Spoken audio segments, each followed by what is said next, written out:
Hey everyone, welcome back to the channel. Glenn's Garage. This is Glenn. I need to get up to 13 more subscribers before we can do a live video release of the new Volvo that we're adding to the stable. And as an added benefit, since I'm here in San Diego, if I can get those 13 subscribers by Friday, Artemis 2 is coming out of the sky.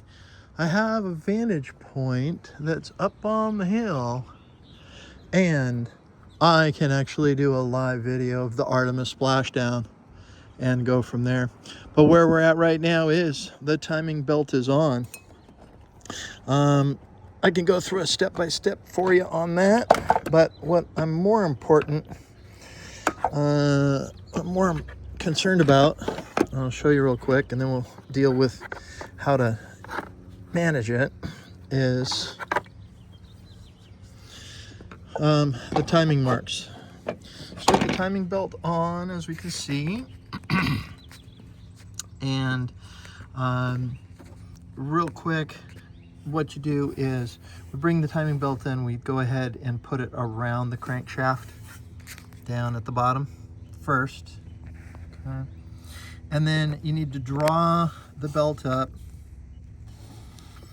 over the idler roller onto the cam, and I'm going to show you what happens there, and then around the exhaust cam down underneath the water pump, and then holding tension on it, you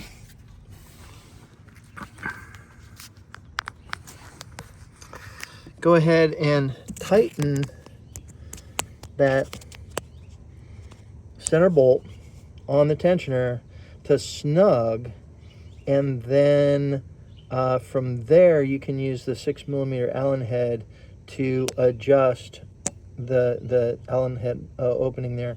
You can adjust that tensioner so that it moves to the farthest position towards the back of the engine, and then you're going to need two hands for this. So get it as close to on that tensioner as possible, and then with your other hand go ahead and move the adjustment. Mine's actually tensioned down now, but go ahead and pull with your fingers. Probably need I used like a thick rag to be able to do it, but you move the tensioner tab all the way to the front of the engine, and that actually loosens the belt enough to be able to slide it back on. Now what happens is that when the belt goes on, depending on how the teeth were aligned, and again, cam locking tool is still in the back. Okay, I got most of it covered, but cam locking tool still in the back, still locked down, so we haven't done anything yet. But what happens is, since the hubs, and again, mine's a 2006, it's T5 motor, white block, S60. The hubs are adjustable with oil pressure, and so they basically, even though they are bolted down, the center bolts are torqued to 120 Newton meters. The hub itself, if there's not a timing belt on it, can actually rotate with the amount of travel for the adjustability that the electronic ignition controls. Now, what needs to happen is two things. If, and there's pretty much no way to be able to hold the hubs clocked forward towards the front of the engine, okay, clockwise, and get the belt on and get the teeth to match up. So what winds up happening is, let's show you, there's our timing mark along with the M or the W, depending on which way you look at it.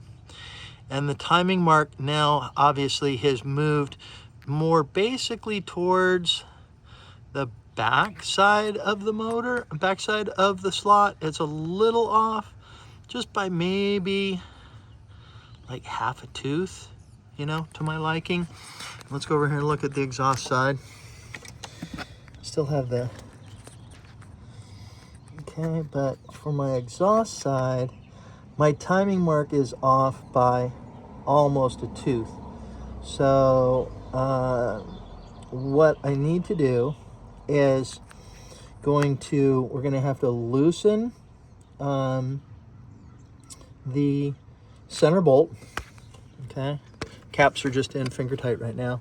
Gonna have to loosen the center bolt and basically then untension the belt.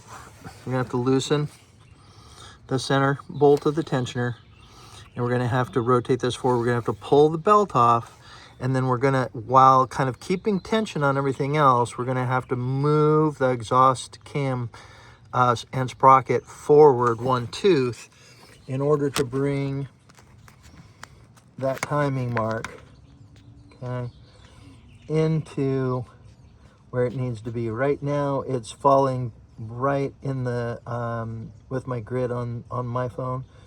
Right now the center of the timing mark on the cover is falling about right in the middle of the the sprocket, the valley of the two sprocket teeth. Basically, see if I can show you on the sprocket. Right there and there. So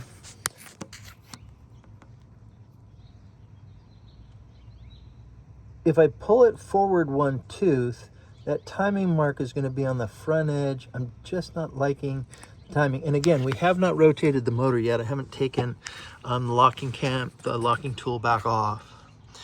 And again, on this one, I'm okay with it. Moving it forward one tooth is going to be too much. If I line up my grid on the between the timing mark and the timing slot that's in the timing cover, okay, that one is lined up and we're good on that. Now we still have to rotate the engine over 360 degrees on the cams, which is 2 turns on the crank.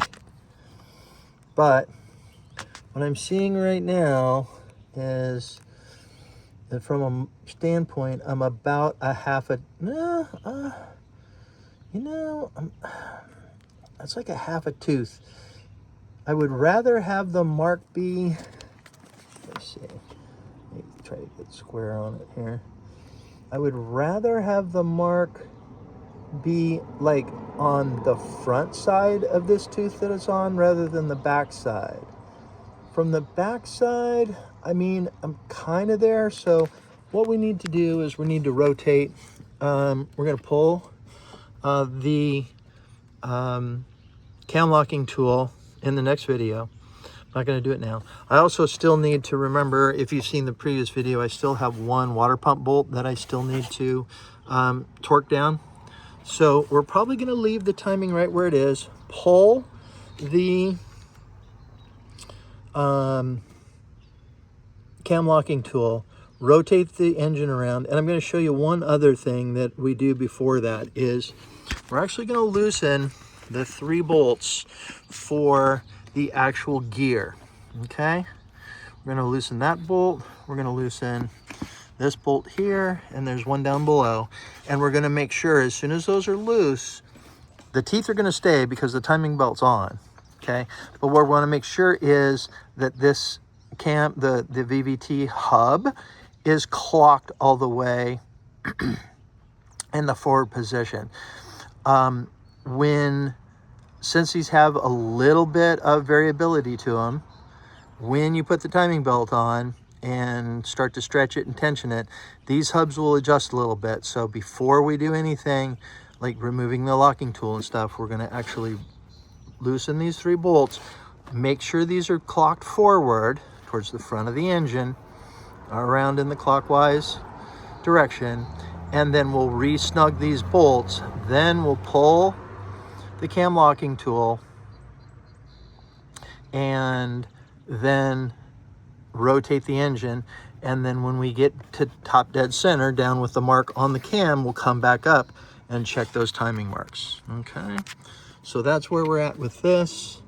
And what I'll do is in the next video I'll get set up so that the camera's there.